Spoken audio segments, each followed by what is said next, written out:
I love you Shakib Khan. Shakib Khan কিন্তু একটা manly ভাব আছে, সুন্দর। আমার বুবলিকে বেশি একটা ভালো লাগে না, আমার সাকিব খানের খুব ভালো লাগে। আর অপু বিশ্বাসের ছবি যদি বের হইতো সেটা দেখার জন্য আরো আগে আসতাম। একজন দর্শক হিসেবে আপনি সিনেমার কোয়ালিটি না দেখে কেন ব্যক্তিগত সম্পর্ককে টানছেন? ও সখা গো প্রেমে মরে দিও না ধরা, ধরা দিলে তোমার মন গলা হবে গুড়া গুড়া, তুমি কোন শহরের মাইয়া গো লাগে উড়া ধুরা।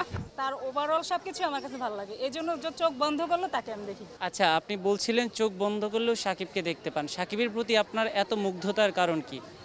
সাকিব খান আমাদের বাংলাদেশের একজন মেগা স্টার। ওর যখনই ছবি বের হয় সবই সুপারস্টার হয়ে যায়, মানে ছবিগুলো মানে এক কথায় অসাধারণ থাকে। শুধুমাত্র সাকিবের অভিনয় ভালো লাগে এই কারণেই কি তার প্রতি এত মুগ্ধতা? সাকিব খানের আমার সব কিছুই ভালো লাগে, ছবি তো ভালো লাগেই, সাকিব খানের সব মানে এ টু জেড ভালো লাগে। সাকিব খানের মানে আমি তো জ্ঞান হারা হয়ে যাব, সাকিব খান আমার সামনে তো আসলে আমি আর কিছু বলার থাকবো না, মুখের ভাষাই হারিয়ে ফেলবো, কি বলবো তখন আমি খুঁজেই পাবো না। 40% বেশি গ্লো, বিশ্বের 1 নম্বর গ্লো ক্রিম, নতুন গ্লো এন্ড লাভলি।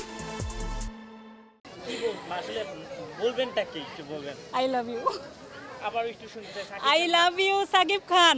শুধুমাত্র সাকিব খানের সিনেমায় দেখছেন নাকি এখানে কিন্তু বুবলির সিনেমা মুক্তি পেয়েছে, পূজার সিনেমা মুক্তি পেয়েছে, আরও অভিনেতা অভিনেত্রী যারা আছে তাদের সিনেমা কিন্তু মুক্তি পেয়েছে, সেই সিনেমাগুলো দেখা হয়েছে কিনা আপনার? না, আমার বুবলিকে বেশি একটা ভালো লাগে না, আমার সাকিব খানের খুব ভালো লাগে। আর অপু বিশ্বাসের ছবি যদি বের হইতো সেটা দেখার জন্য আরো আগে আসতাম। আচ্ছা, বুবলি ছাড়া অপু বিশ্বাসকে কেন ভালো লাগে? দুইজনই তো ছোটবেলা সাকিবের থেকে আমি অপু বিশ্বাস সাকিব খানের ছবি দেখে আসছি, ওদের জুটিটা আমার কাছে অনেক অনেক ভালো লাগে। বুবলিকে তেমন একটা ভালো লাগে না, আর ওদের ছবিটা দুজনের জুটি সবসময়ই ভালো। আমরা সবাই চাই অপু বিশ্বাস আর সাকিব খান একসাথে আবার হোক, একটা মুভি বানাক। কিন্তু আমরা কিন্তু দেখছি যে বিগত যে ঈদগুলো গেছে বুবলির সিনেমা কিন্তু বেশ দর্শকপ্রিয়তা পেয়েছে, বুবলি কিন্তু তার অভিনয় দিয়ে তার যোগ্যতা প্রমাণ করেছে। তাহলে একজন দর্শক হিসেবে আপনি সিনেমার কোয়ালিটি না দেখে কেন ব্যক্তিগত সম্পর্ককে টানছেন? আমার কাছে সব কিছু দিক দিয়ে আমার কাছে ওদের জুটিটা ভালো লাগে, এই জন্য বলছি। মানে ব্যক্তিগত হোক আউটসাইড হোক, আমার কাছে ওদের জুটিটা বেশি ভালো লাগে। বুবলির সাথে আমার কাছে অতটা ভালো লাগেনি, তাই আমি বললাম। সাকিব খান কিন্তু একটা ম্যানলি ভাব আছে, সুন্দর।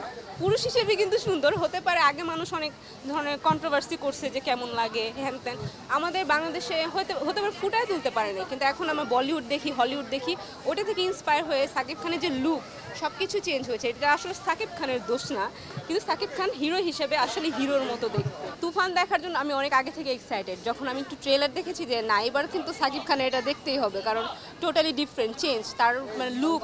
তারপর মানে এই ইয়াটা তো কখনো দেখিনি, ভায়োলেন্সটা তার মধ্যে কখনো দেখিনি। সবসময় দেখা যায় চকলেট বয় বা রোম্যান্টিক লাভার বয় এমন দেখেছি, কিন্তু মানে একটা যে মানে ভায়োলেন্স আছে, একটা অ্যাংরিনেস, এটা কখনো দেখিনি, এই ফার্স্ট টাইম দেখবো। তো এটার জন্য একটু বেশি এক্সাইটেড আমি, আগের থেকেই মানে প্রিপারেশন নেওয়া যে আমি এবার তুফান মানে আগে থেকেই তুফান মনের মধ্যে চলছে। গানটা খুব ভালো লেগেছে, যে মানে র্যাপিস্ট যে টিকটকার একজন র্যাপ করেছে এটার মধ্যে, তা আমি আবার টিকটক দেখি, তো এটার জন্য একটু মানে নতুন নিউ কামারদের নিয়েছে, তো ভালো মানে ভালো লাগছে। আপনার মুখ থেকে যদি একটু শুনতে চাই গানটা, কিন্তু গানটা তো আমি পারি না। একটু যদি বলতেন কিভাবে আছে টিকটক করেছে, আমরা আসলে দেখি না। আপনি একটু গানটা যে তুমি কোন শহরের মাইয়া গো লাগে উড়া ধুরা। হ্যাঁ, ভালোই লাগতেছিল, বলেন। ও সখা গো প্রেমে মরে দিও না ধরা, ধরা দিলে তোমার মন গলা হবে গুড়া গুড়া, তুমি কোন শহরের মাইয়া গো লাগে উড়া ধুরা।